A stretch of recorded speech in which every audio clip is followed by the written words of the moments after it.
Good morning to all of my students. দেখো, আজকে আমি ধ্বনি আর বর্ণ এই নিয়ে আলোচনা করব। ধ্বনি আমরা জানি স্বরধ্বনি আছে, ব্যঞ্জন ধ্বনি আছে। বর্ণের ক্ষেত্রেও কিন্তু একই, স্বরবর্ণ এবং ব্যঞ্জন বর্ণ। তো সেই জন্য আমি প্রথমে দেখো ধ্বনি নিয়ে আলোচনা করছি। ধ্বনি জিনিসটা কি? দেখো, ভাষার ক্ষুদ্রতম একককে বলা হয় ধ্বনি। বর্ণ, ভাষার ক্ষুদ্রতম একককে বলা হয় বর্ণ, আর শব্দের ক্ষুদ্রতম একককে বলা হয় ধ্বনি। তো দেখো, উচ্চারণের ক্ষুদ্রতম এককই হলো ধ্বনি। আমরা কোনো ভাষার উচ্চারণ, আমরা যখন ভাষাটা যখন লিখছি, লিপি মানে লেখার সময় যেটা লিপি আকারে যেটা আসছে তখন হচ্ছে বর্ণ। যখন আমরা উচ্চারণ করছি কোনো শব্দ যখন উচ্চারণ করছি তখন সেই উচ্চারণের ক্ষুদ্রতম একককে আমরা ধ্বনি বলছি। এবার ভাষাকে বা ভাষার বাক প্রবাহকে বিশ্লেষণ করলে কতগুলো ক্ষুদ্রতম একক বা মৌলিক ধ্বনি পাওয়া যাচ্ছে। যেমন বাকযন্ত্রের স্বল্পতম প্রয়াস, যে আমরা কথা বলছি, আমাদের মুখটা যে বাকযন্ত্র, সেই বাকযন্ত্রের বিভিন্ন স্তর আছে যেগুলোর মধ্যে দিয়ে আমরা উচ্চারণ করছি, বাক ধ্বনি উচ্চারিত হচ্ছে, আমরা কথা বলছি। তো বাকযন্ত্রের স্বল্পতম প্রয়াসে উচ্চারিত শব্দের অবিভাজ্য ক্ষুদ্রতম অংশকে বলা হয় ধ্বনি। বাকযন্ত্রের স্বল্পতম প্রয়াসে উচ্চারিত শব্দের অবিভাজ্য, উচ্চারিত যে শব্দটা আমরা যে শব্দটা উচ্চারণ করছি তার অবিভাজ্য মানে যার বিভাজ্য করা যায় না ক্ষুদ্রতম অংশকে আমরা বলি ধ্বনি। যেমন অ, আ, ক, খ, এগুলো হচ্ছে আমাদের শব্দের ধ্বনি। এগুলো কিন্তু লেটার এক একটা, এগুলোকে আমরা ধ্বনি বলছি। এবার ধ্বনিগুলোর সমষ্টিতে আমাদের কিন্তু বর্ণ হয়ে থাকে, এবং বর্ণের যখন যুক্ত হয় বর্ণগুলো, বর্ণের সমষ্টিতে গড়ে ওঠে শব্দ। আচ্ছা, এবং এই শব্দ থেকেই ভাষা, এবং শব্দ যখন উচ্চারণ করছে সেটাই ভাষা রূপে উচ্চারিত হচ্ছে। সুতরাং ভাষার উচ্চারণের ক্ষুদ্রতম একককে আমরা ধ্বনি বলে থাকি। উচ্চারণ কথাটা কিন্তু বলতে হবে। দেখো, ধ্বনি মূলত দু প্রকার হয়, একটা হলো স্বরধ্বনি আর একটা হলো ব্যঞ্জনধ্বনি। আমি একটু আগেই আমি বললাম যে স্বরধ্বনি এবং ব্যঞ্জনধ্বনি। দেখো, স্বরধ্বনি কি?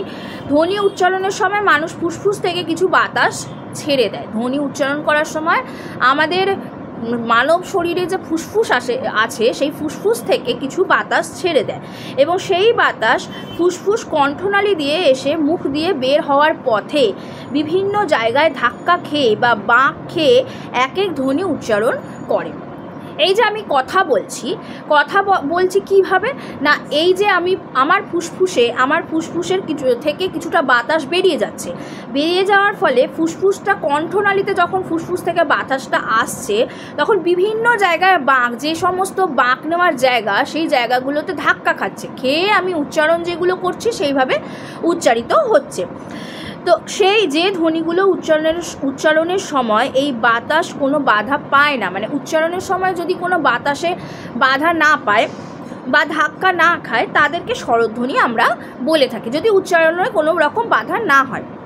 আচ্ছা, যেমন অ, আ, হর্ষই দীর্ঘই, হর্ষৌ দীর্ঘ, এগুলো উচ্চারণের সময় বাতাস ফুসফুস থেকে মুখের বাইরে আসতে কোনো ধাক্কা খায় না, এগুলো কিন্তু স্বরধ্বনি।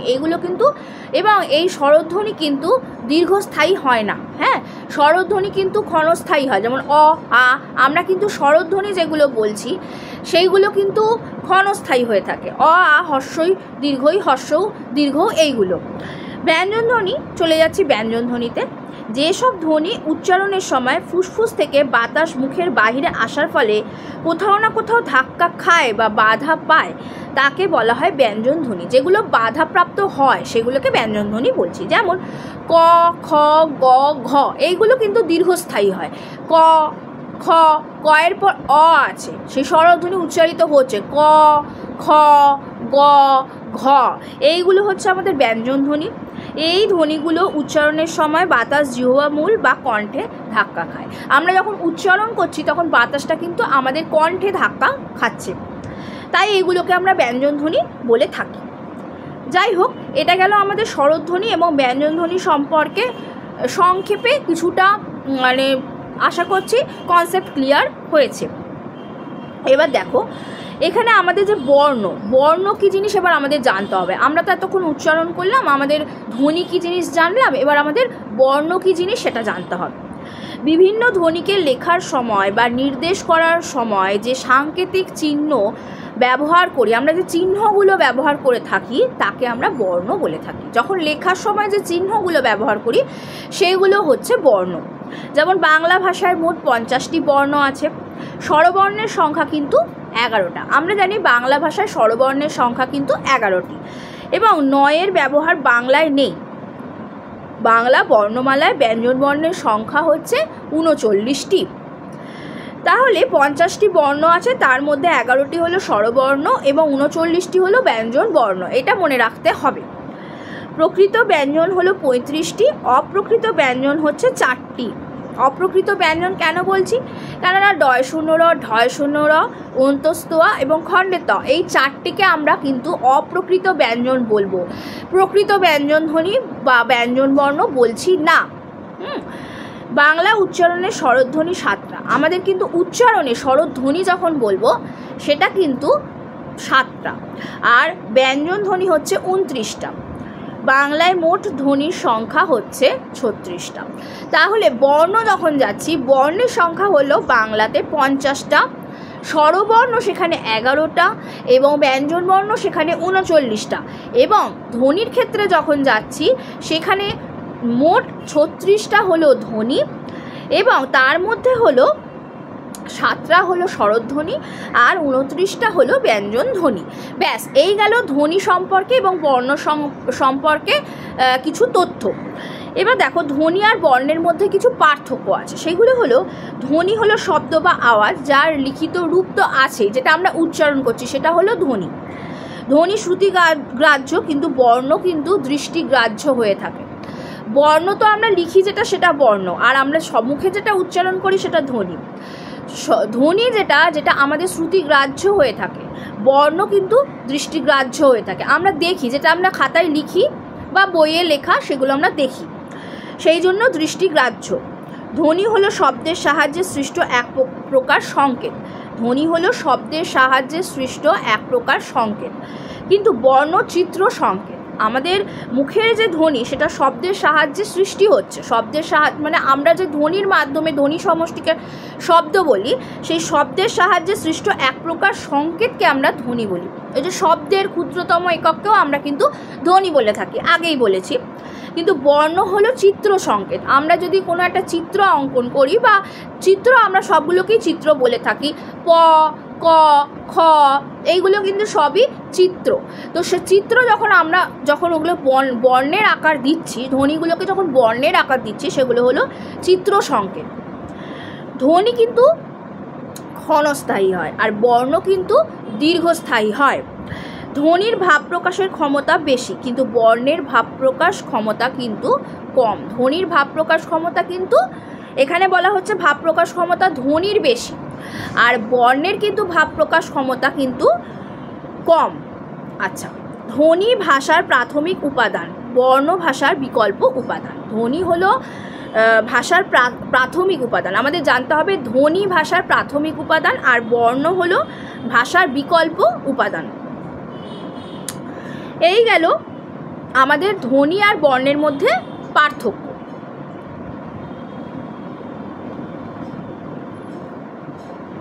আচ্ছা, এবার দেখো স্বরবর্ণে চলে আসছি। স্বরবর্ণ কি?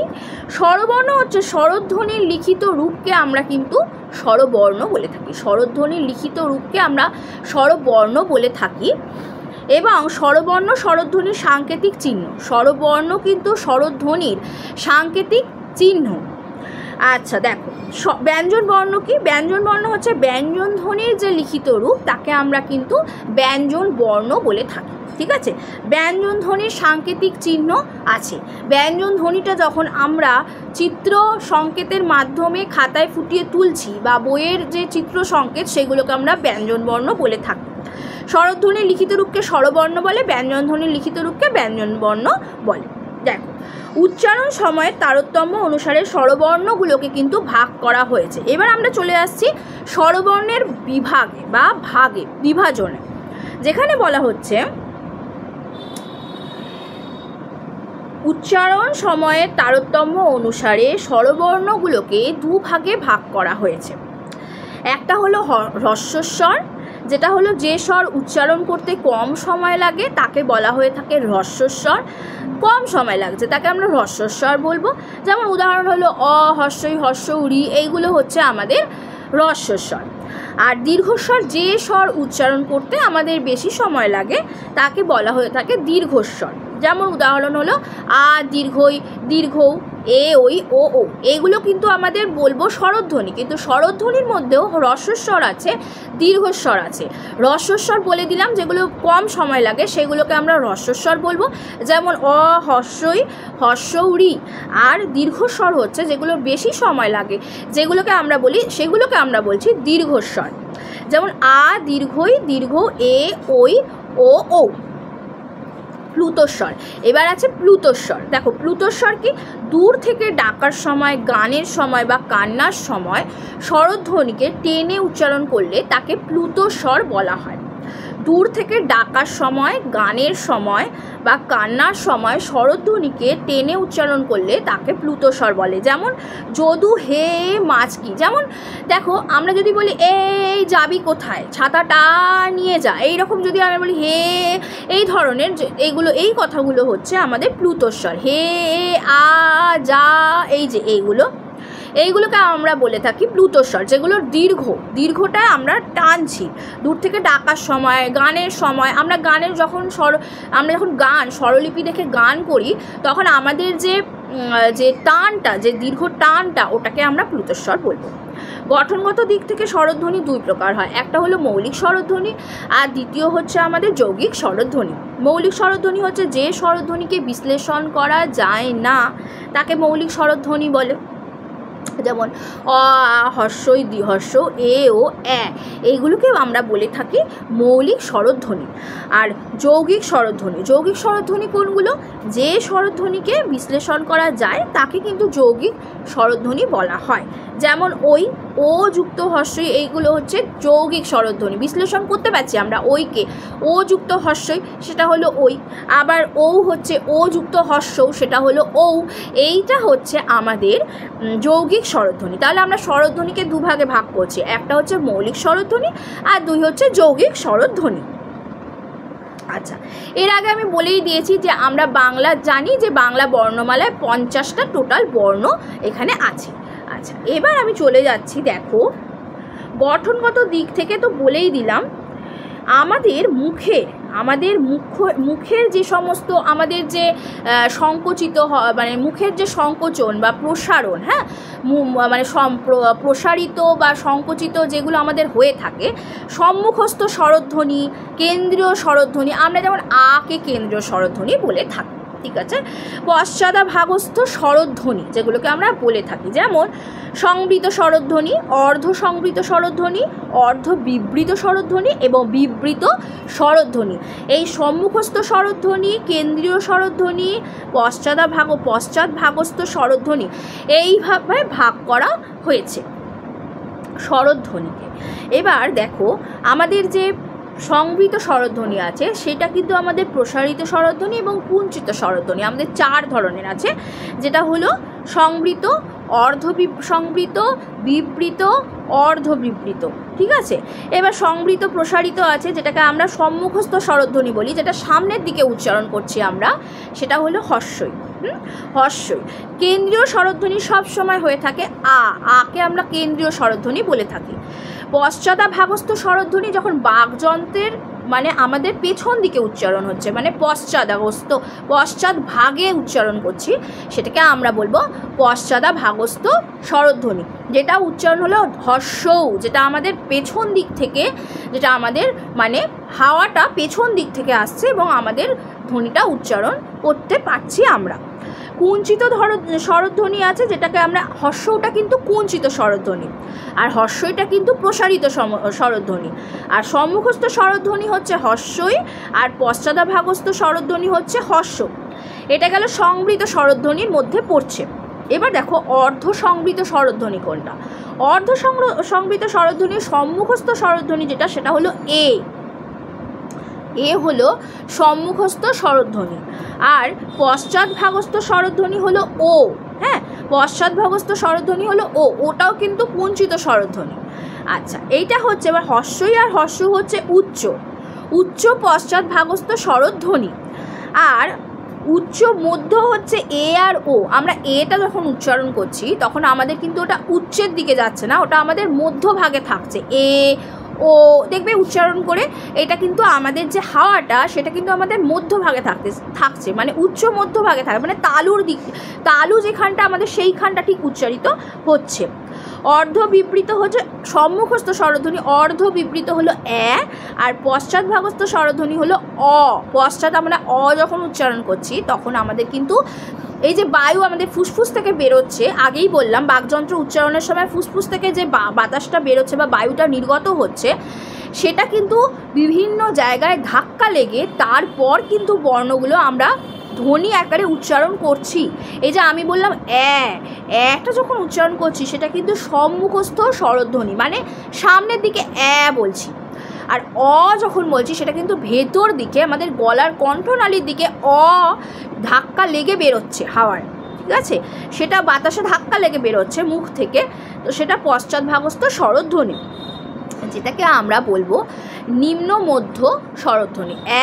আর অ এই দুটো হলো নিম্ন মধ্য। আর হচ্ছে বিবৃত, বিবৃত স্বরধ্বনির মধ্যে কি পড়ছে? বিবৃতর মধ্যে পড়ছে আমাদের বিবৃত, এখানে আমরা কিন্তু আকে বিবৃত বলে থাকি। হ্যাঁ, আকে কিন্তু বিবৃত স্বরধ্বনি বলে থাকি, আর অবশ্যই সেটা কেন্দ্রীয় স্বরধ্বনি, বিবৃত আর কেন্দ্রীয় স্বরধ্বনি, এবং সেটা নিম্ন। কিন্তু নিম্ন, একদম নিম্নে হচ্ছে উচ্চারণ। দেখো, নিম্ন মানে নিচের থেকে উচ্চারিত হচ্ছে। আমি তোমাদের বলে রাখি, যখন প্রশ্ন আসে এইভাবে আসে যে হর্ষটা কী ধরনের স্বরধ্বনি, সংবৃত, কুঞ্চিত, প্রসারিত, আর এমন দিল সংবৃত প্রসারিত নাকি কুঞ্চিত প্রসারিত নাকি কুঞ্চিত সংবৃত নাকি সংবৃত অর্ধবিবৃত উচ্চ মধ্য, এমন দিয়ে দিল। ঠিক আছে, এই ধরনের কিন্তু অপশান যখন থাকবে তোমাদের কিন্তু ঠিক করে উত্তরে ক্লিক করতে হবে। হর্ষই, হর্ষ, এ, ও, অ, আ। আর এবার আমি রিপিট করে দিই, দেখো, সংবৃত হচ্ছে হর্ষই, প্রসারিত, হর্ষই হচ্ছে সংবৃত সম্মুখস্থ স্বরধ্বনি, প্রসারিত উচ্চ। আচ্ছা, হর্ষ হচ্ছে সংবৃত কুঞ্চিত উচ্চ পশ্চাৎভাগস্থ স্বরধ্বনি। আচ্ছা, এ হচ্ছে দেখো সম্মুখস্থ স্বরধ্বনি, অর্ধ সংবৃত উচ্চ মধ্য। আর ও হচ্ছে পশ্চাৎভাগস্থ স্বরধ্বনি, অর্ধ সংবৃত উচ্চ মধ্য। আচ্ছা, এবার দেখো অর্ধ বিবৃত কোনটা? হচ্ছে সম্মুখস্থ স্বরধ্বনি, অর্ধ বিবৃত আর নিম্ন মধ্য। আর অ হচ্ছে পশ্চাৎভাগস্থ স্বরধ্বনি, অর্ধ বিবৃত নিম্ন মধ্য। আর বিবৃত কেন্দ্রীয় স্বরধ্বনি, আর নিম্ন হলো আ। আশা করছি কোথাও বুঝতে অসুবিধা হয়নি।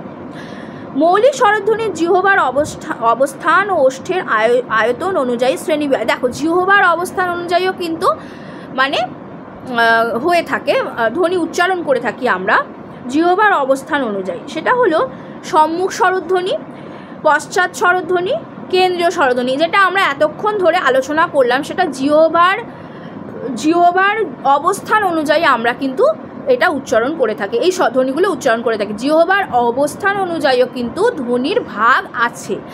ঠিক আছে, দেখো, জিহ্বার অবস্থান অনুযায়ী কিন্তু দ্বিতীয় প্রকার ভাগ আছে, যেটা হলো উচ্চ স্বরধ্বনি, উচ্চ মধ্য স্বরধ্বনি, নিম্ন মধ্য স্বরধ্বনি আর নিম্ন স্বরধ্বনি।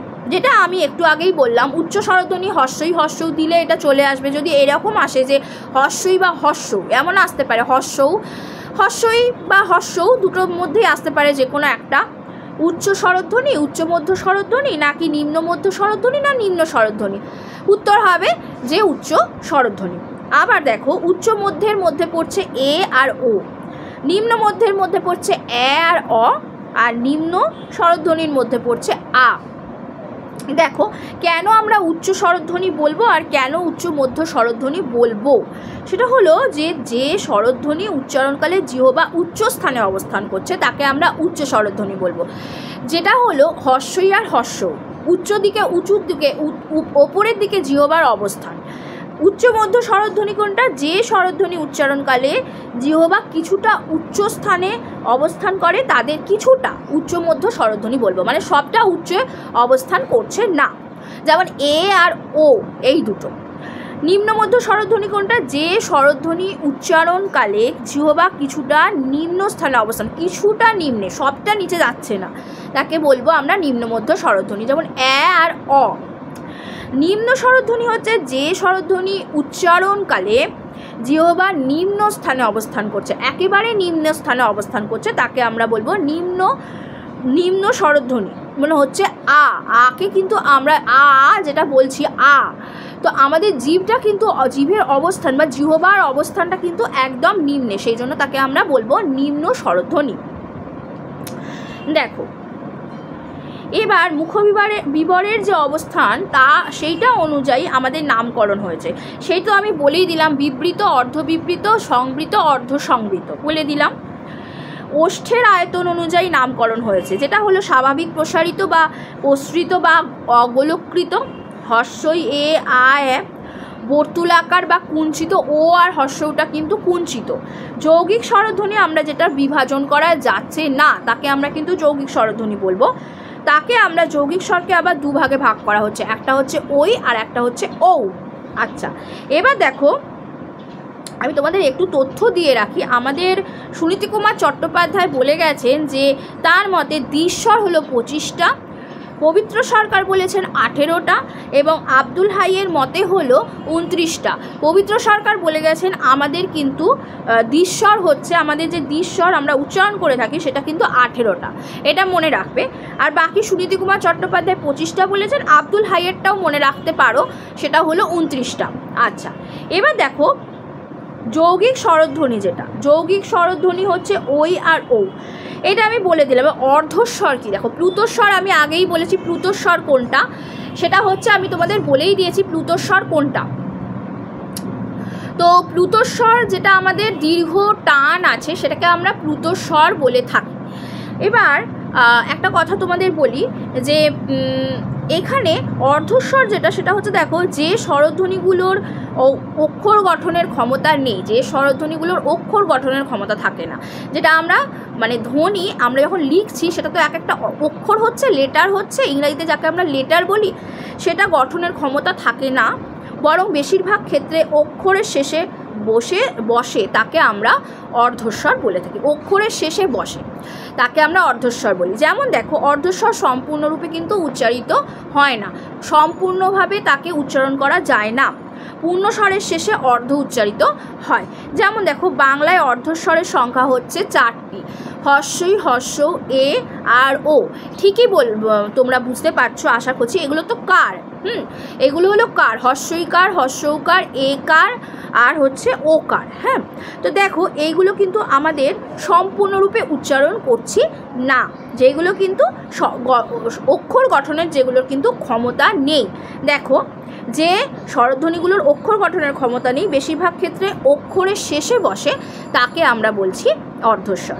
যেমন উদাহরণের ক্ষেত্রে দেখো ভাই যে কথাটা বলছি সেখানে কিন্তু হর্ষইটা আমরা অক্ষরের শেষে ভাই ভয়া আঁকা দিয়ে তারপর হর্ষইটা দিচ্ছি, হর্ষই কিন্তু কোনো অক্ষর গঠন করছে না, ঠিক আছে।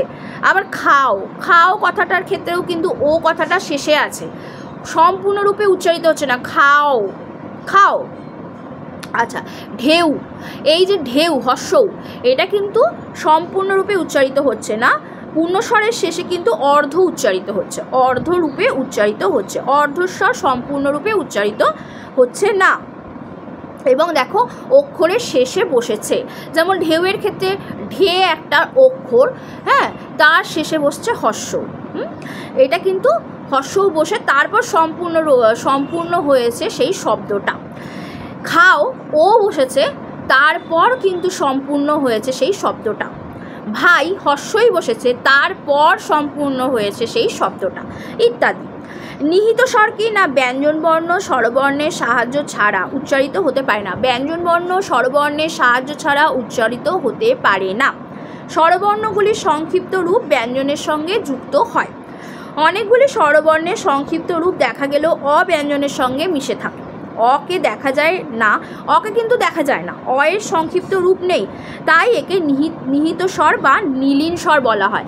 এমন প্রশ্ন এসে থাকে যে কোন স্বরকে নীলিন স্বর বলে বা কোন স্বরকে নিহিত স্বর বলে, উত্তর কিন্তু হবে অকে বলে। কেননা এই যে বলে দিলাম যে অ ব্যঞ্জনের সঙ্গে অনেকগুলো স্বরবর্ণের সংক্ষিপ্ত রূপ দেখা গেলেও অয়ের কিন্তু কোনো সংক্ষিপ্ত রূপ দেখা যায় না, অকে কিন্তু দেখা যায় না। ব্যঞ্জনবর্ণ যেমন স্বরবর্ণ ছাড়া উচ্চারিত হতে পারে না, স্বরবর্ণগুলো সংক্ষিপ্ত রূপ ব্যঞ্জনের সঙ্গে কিন্তু যুক্ত হয়। অ কিন্তু সবসময় ব্যঞ্জনবর্ণের সাথে যুক্ত হয়ে দীর্ঘস্থায়ী হয়, যেটাকে আমরা বলি যে স্বরধ্বনি এখানে বর্তমান বা স্বরবর্ণ বর্তমান। তো অকে সেখানে দেখা যাচ্ছে না, অয়ের কোনো সংক্ষিপ্ত রূপ নেই, সেই জন্য এইটাই হবে মানে আসল ছোট্ট করে উত্তর হবে অয়ের কোনো সংক্ষিপ্ত রূপ যেহেতু নেই, সেই জন্য অকে নীলিন বর্ণ বা নীলিন স্বর বলা হয়ে থাকে। আচ্ছা, এবার দেখো প্রতিটা স্বরধ্বনির একটা বৈশিষ্ট্য আছে। যেমন আমি তোমাদের বলে দিই যে আমি একটু আগেই বললাম নিম্ন, মধ্য, পশ্চাৎ, বর্তুল, অর্ধ বিবৃত। আ হলো নিম্ন, কেন্দ্রীয়, প্রসৃত, বিবৃত। হলো সম্মুখ, নিম্ন, মধ্য, প্রসৃত, অর্ধ বিবৃত। হর্ষই হচ্ছে দেখো উচ্চ, সংবৃত, সম্মুখ, হ্যাঁ, আর হর্ষউ হচ্ছে পশ্চাৎ, উচ্চ, সংবৃত, বর্তুল। আর এ হচ্ছে সম্মুখ, প্রসৃত, অর্ধ সংবৃত এবং উচ্চ, মধ্য। ও হচ্ছে পশ্চাৎ, বর্তুল, অর্ধ সংবৃত, উচ্চ, মধ্য। এই গেল তোমাদের প্রতিটা স্বরধ্বনির বৈশিষ্ট্য আমি দিয়ে দিলাম। এবং দেখো এখানে আমি তোমাদের কণ্ঠ ব্যঞ্জনের উপর এখানে আলোচনা আছে। কণ্ঠ ব্যঞ্জন ধ্বনি কী, দন্ত ব্যঞ্জন ধ্বনি কী, এইগুলো আমি পরের দিনের ক্লাসে আলোচনা করে দেবো। কণ্ঠ ব্যঞ্জন কোনটা বা কণ্ঠধ্বনি কোনটা, শীষ ধ্বনি কোনটা, হ্যাঁ, এই যে দন্তমূলীয় ব্যঞ্জন ধ্বনি কোনটা, ওষ্ঠ ব্যঞ্জন কোনটা, এইগুলো আমি পরের দিনে আলোচনা করে দেবো। আজকের ক্লাস এই পর্যন্তই।